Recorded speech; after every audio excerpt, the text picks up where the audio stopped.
Assalamualaikum warahmatullahi wabarakatuh. Saya Syifa Sabila, berasal dari jurusan Ilmu Politik yang akan menjelaskan tentang konsep dasar sosiologi politik. Sosiologi politik merupakan kajian interdisiplin irisan dua bidang ilmu, yakni sosiologi dan politik. Apabila sosiologi mengkaji mengenai masyarakat, lalu politik mengkaji kekuasaan para pengambil keputusan, maka sosiologi politik mengkaji relasi antara kehidupan masyarakat dengan keputusan-keputusan yang diambil oleh penguasa. Definisi dan konsep sosiologi. Secara etimologis, kata sosiologi berasal dari bahasa Latin, socius dan logos. Socius artinya masyarakat dan logos artinya ilmu. Jadi, sosiologi adalah ilmu tentang masyarakat. Interaksi sosial adalah hubungan timbal balik antara dua orang atau lebih. Sebagai makhluk sosial, tidak ada satu hari pun tanpa interaksi. Interaksi yang dilakukan dengan individu dengan kelompok, dan kelompok dengan kelompok, di mana kedua pihak mengalami kontak dan komunikasi. Wujud komunikasi dapat berupa kata-kata. Ada banyak kelompok sosial yang terbentuk dalam masyarakat, baik atas kepentingan sosial, ekonomi, politik, dan budaya, serta agama. Satu hal yang harus diingat, bahwa fokus perhatian sosiologi politik adalah perilaku yang berkaitan dengan kekuasaan.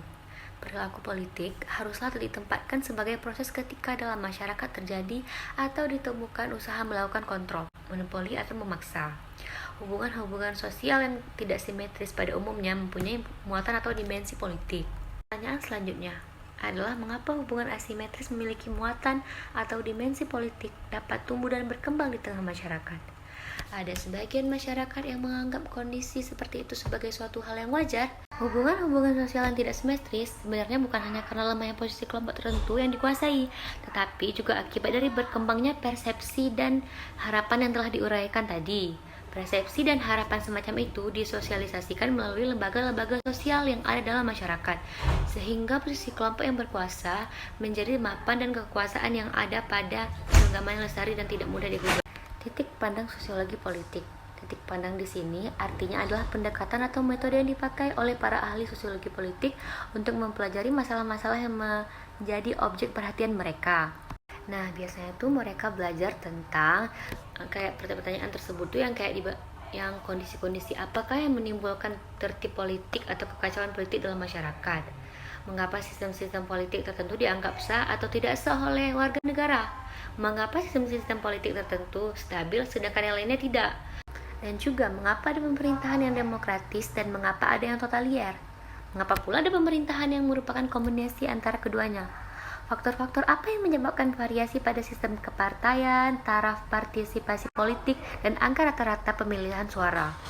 Untuk memecahkan masalah-masalah tersebut, digunakan berbagai cara pendekatan, seperti pendekatan historis, pendekatan komparatif, institusional, dan pendekatan behavioral.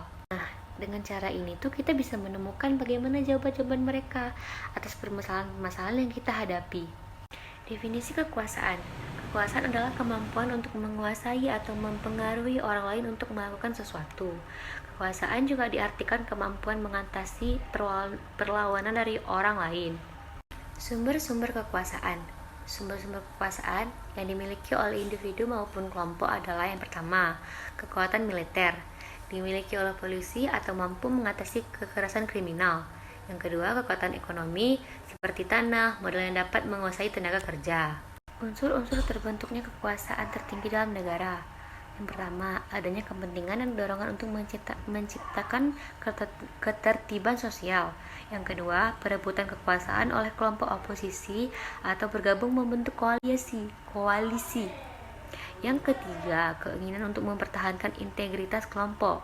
Yang keempat, tercukupinya pangan dan jaminan kedamaian. Legitimasi dapat terjadi atas dua hal, kepatuhan warga masyarakat, dan yang kedua, merupakan negara yang merdeka. Kekuasaan pada masyarakat, ada yang sah dan ada tidak sah. Dikatakan sah apabila nilai berlaku dalam menjalankan kekuasaan diterima dan diakui oleh masyarakat. Misalnya, keputusan yang dibuat pengadilan, ayah yang menghukum anaknya, sedangkan yang tidak sah misalnya kasus pemberian uang suap. Kualitas kekuasaan ditentukan kualitas koersi, yakni kekuatan dalam bentuk kekerasan yang diterapkan, baik dapat menghancurkan ataupun sekedar ancaman. Manfaat sosiologi politik. Menurut Osborne, ada 3 manfaat sosiologi politik: manfaat analitis, manfaat praktis, dan manfaat moral. Sosiologi politik dinyatakan memiliki manfaat analitis karena di dalamnya menawarkan berbagai macam teori dan metodologi yang dapat dipergunakan untuk membaca fenomena politik yang dapat dipergunakan untuk yang real berkembang dalam masyarakat. Dalam sosiologi politik dibahas teori dan metodologi struktur kekuasaan dan distribusi kekuasaan yang ada dalam masyarakat, termasuk juga sosialisasi kekuasaan yang ada dalam masyarakat, politik, partisipasi politik, komunikasi struktur kekuasaan, dan distribusi kekuasaan yang ada dalam masyarakat, termasuk juga sosialisasi kekuasaan yang ada dalam masyarakat, politik, partisipasi politik, komunikasi politik, dan gerakan politik. Manfaat ketiga yakni manfaat moral, maksudnya dengan memahami teori dan metodologi yang berkembang dalam sosiologi politik serta strategi-strategi yang tergolong efektif dan efisien dalam usaha memenuhi kepentingan politik atau mencapai tujuan politik dapat meningkatkan komitmen kerakyatan kita. Komitmen tersebut berkaitan dengan keberpihakan yang ditempatkan sebagai tawaran, bukan doktrin wajib yang harus diikuti. Karena itulah kita perlu berhati-hati memilih supaya dapat menghindari bentuk-bentuk monopoli dan eksploitasi. Menurut Charles V. Andrein, terdapat beberapa sumber kekuasaan yang dapat dijadikan alat untuk mempertahankan serta memperoleh kekuasaan. Ketika penguasa menuntut kepatuhan dari rakyat, muncul reaksi berupa penolakan, sikap apatis, ataupun mendukung. Kekuasaan diperoleh melalui penggunaan sejumlah sumber daya, aset untuk kemampuan atau memperoleh kepatuhan dari orang lain. Pemegang kekuasaan menjalankan fungsi untuk mengontrol sejumlah orang. Orang yang menjadi penguasa bisa berasal dari individu atau dari kelompok. Perbedaan kekuasaan pada masyarakat sederhana dan maju.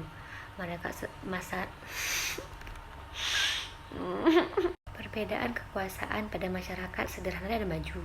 Masyarakat sederhana atau disebut juga masyarakat bersahaja memiliki ciri-ciri setiap anggotanya berpartisipasi dalam setiap kegiatan, terjadi hubungan langsung dan akrab, ada sikap saling mengawasi secara ketat, memiliki ikatan kuat untuk mempertahankan diri terhadap serangan dari luar, mempunyai kesadaran kuat terhadap nilai dan kaidah yang sama seperti tolong-menolong dan gotong royong. Sengketa diselesaikan secara cepat dan informal mencegah terjadinya keretakan. Kekuasaan tersebar dengar merata, persamaan sosial tercapai secara maksimal. Dan juga pemimpin hanya muncul dalam keadaan darurat apabila diperlukan, dan biasa cepat dan informal mencegah terjadinya keretakan. Kekuasaan tersebar dengar merata, persamaan sosial tercapai secara maksimal. Dan juga pemimpin hanya muncul dalam keadaan darurat apabila diperlukan, dan biasanya orang tersebut menguasai suatu atau lebih sumber daya di bidang ekonomi, agama, dan militer. Hanya orang tersebut menguasai suatu atau lebih sumber daya di bidang ekonomi, agama, dan militer. Masyarakat maju atau dikenal sebagai masyarakat kompleks tumbuh karena bertambahnya jumlah penduduk dan peralihan ekonomi dari pastoral ke agraris. Ada beberapa ciri masyarakat ini. Ada kegiatan untuk mengadakan surplus ekonomi, sulit terjadi komunikasi langsung dan mengadakan kesepakatan, tidak mungkin dilakukan pemerataan, muncul keinginan individual, pribadi atau keluarga berkesempatan untuk melancarkan pengaruh secara mandiri. Perbandingan 4 ahli mengenai konsep kekuasaan. Max Weber dilihat dari segi perbedaan kekuasaan dan kewenangan, di antaranya kewenangan tradisional, kewenangan karismatik, kewenangan legal rasional. Sedangkan yang Bertrand Russell dilihat dari dorongan memperoleh kekuasaan, di antaranya kekuasaan tradisional, kekuasaan revolusioner, kekuasaan tanpa persetujuan.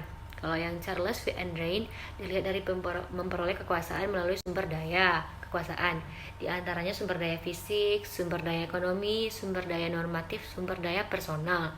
Sedangkan Michael Foucault dilihat dari persamaan pengetahuan sebagai sebuah kekuasaan di mana kekuasaan dapat diperoleh melalui strategi permainan kekuasaan.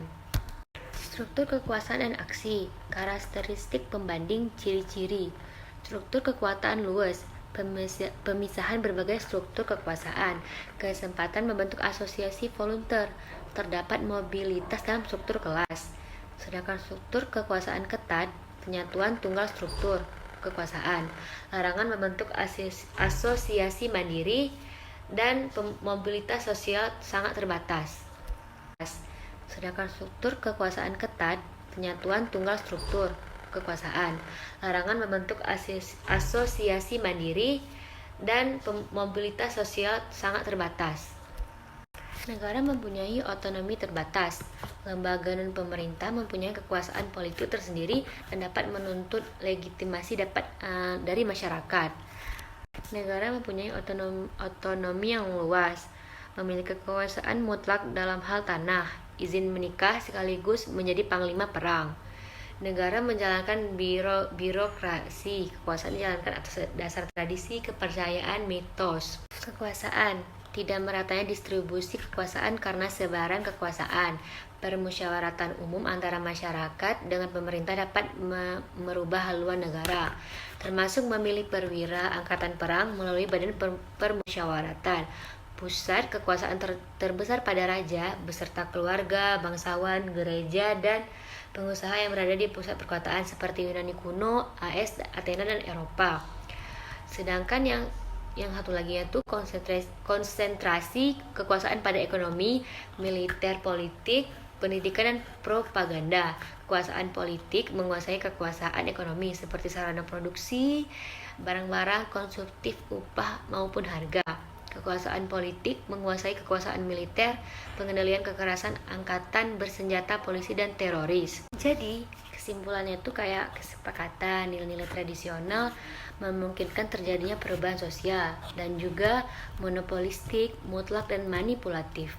Pertumbuhan kekuasaan. Ada dua perkembangan dalam kekuasaan. Bagi individu atau kelompok masyarakat yang memiliki salah satu sumber kekuasaan, otomatis akan memiliki sumber kekuasaan yang lain. Misalnya, orang yang memiliki kekuatan militer akan menggunakan kekerasan untuk mendapat tanah yang merupakan sumber kekuasaan ekonomi.